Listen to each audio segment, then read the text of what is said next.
এরমভাবে ভেজা দিয়ে এটা দিয়ে ভালোভাবে করে নিচ্ছি শুকনো খোলায় বাদাম আর শুকনো লঙ্কা, দুটো শুকনো লঙ্কা টেলে নেব। সামান্য একটু জিরে ওর সঙ্গে টেলে নেব।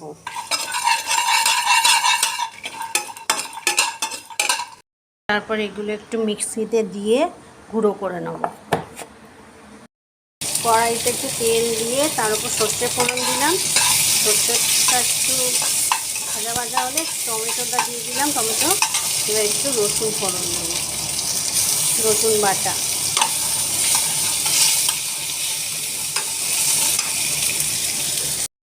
এবার লাউটা যেটা পুড়ে রেখেছিলাম সেটা দিয়ে দিলাম।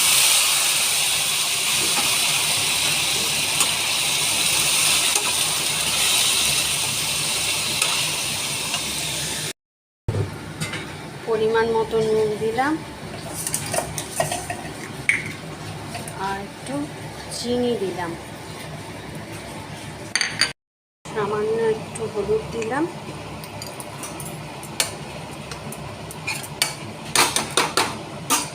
তারপর যে মশলাটা গুঁড়ো করে রেখেছিলাম সেটা ঢেলে দিলাম। হয়ে গেল মিষ্টি মিষ্টি লাউয়ের তরকারি।